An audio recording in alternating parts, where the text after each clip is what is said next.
মনের শক্তি সূর্যের কিরণের মতো। যখন এটি এক জায়গায় কেন্দ্রীভূত হয়, তখনই এটি চকচক করে ওঠে। দুনিয়া আপনার সম্বন্ধে কি ভাবছে সেটা তাদের ভাবতে দিন।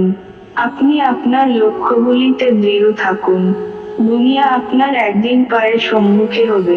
মনের মতো কাজ পেলে অতি মুখ্য করতে পারে। যে সকল কাজকেই মনের মতো করে নিতে পারে, সেই বুদ্ধিমান। কোনো কাজই ছোট নয়। সারাদিন চলার পথে যদি কোনো সমস্যার সম্মুখীন না হও, তাহলে বুঝবে তুমি ভুল পথে চলেছ। মনের শক্তি সূর্যের কিরণের মতো। যখন একটি এক জায়গা কেন্দ্রীভূত হয়, তখন ওই জায়গাটি চকচকে হয়ে ওঠে। যতক্ষণ না আপনি নিজের প্রতি নিজে বিশ্বাস করতে পারবেন না, ততক্ষণ পর্যন্ত আপনি ঈশ্বরের প্রতি বিশ্বাস করতে পারবেন না। ওঠো, জাগো এবং ততক্ষণ অবধি থেমো না, যতক্ষণ না তুমি সফল হচ্ছ। জগতে যদি কিছু পাপ থাকে, তবে দুর্বলতায় সেই পাপ। সকল প্রকার দুর্বলতা ত্যাগ করো, কারণ দুর্বলতাই পাপ। কখনো বড় পরিকল্পনার হিসাব করবেন না। ধীরে ধীরে আগে শুরু করুন। আপনার ভূমি নির্মাণ করুন, তারপর ধীরে ধীরে এটিকে প্রসার করুন। মানুষ বলে তার আর শেখার কিছুই নেই। সে আসলে মরতে বসেছে, কারণ যতদিন বেঁচে আছো ততদিন শিখতে থাকো। শুধু বড়লোক হও না, বড় মানুষ হওয়ার চেষ্টা করো। যারা তোমাকে সাহায্য করেছে, তাদের কখনো ভুলে যেও না।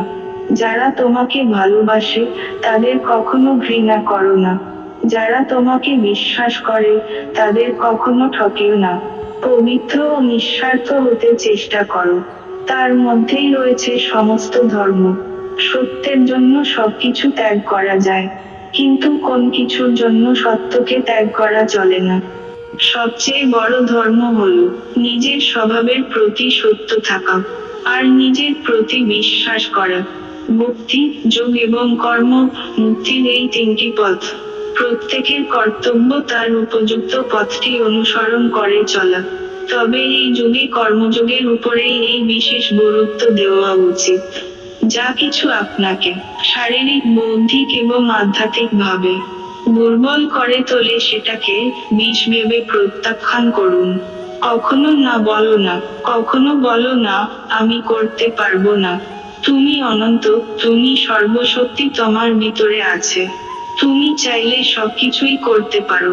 সেবা করো তৎপরতার সাথে, দান করো নির্লিপ্তভাবে, ভালোবেসো নিঃস্বার্থভাবে। ব্যয় কর্ম বিবেচনার সাথে, তর্ক করো যুক্তির সাথে। আর কথা বলো, যদি কোনোদিন আপনার সামনে কোনো সমস্যা না আসে, আপনি নিশ্চিত হতে পারেন যে আপনি ভুল পথে হাঁটছেন। আমি বিশ্বাস করি যে কেউ কিছু পাওয়ার উপযুক্ত হলে জগতের কোনো শক্তিই নেই তাকে বঞ্চিত করতে পারে। নিজের জীবনে ঝুঁকি নিন। যদি আপনি জেতেন তাহলে নেতৃত্ব করবেন, আর যদি হারেন তাহলে আপনি অন্যদের সঠিক পথ দেখাতে পারবেন। আহার করো পরিমিত, ধ্যান করো নিয়মিত, বই পড়ো মনোযোগ দিয়ে, চিন্তা করো গভীরভাবে, আর পরিকল্পনা করো দূরদৃষ্টির সাথে। যখন আপনি ব্যস্ত থাকবেন, তখন সবকিছুই সহজ বলে মনে হয়, কিন্তু অলস হলে কোনো কিছুই সহজ বলে মনে হয় না। এক সময়ে একটি কাজ করো, এবং সে কাজটি করার সময় নিজের মধ্যে থাকা সবকিছুই তার মধ্যে ব্যয় করো। একটি রাষ্ট্রের অগ্রগতি জানার সবচেয়ে ভালো উপায় হলো সেই রাষ্ট্রের নারীর অবস্থান। গোলামির উপর যে সম্পর্কটা দাঁড়িয়ে আছে, সেটা আবার কখনো ভালো হতে পারে।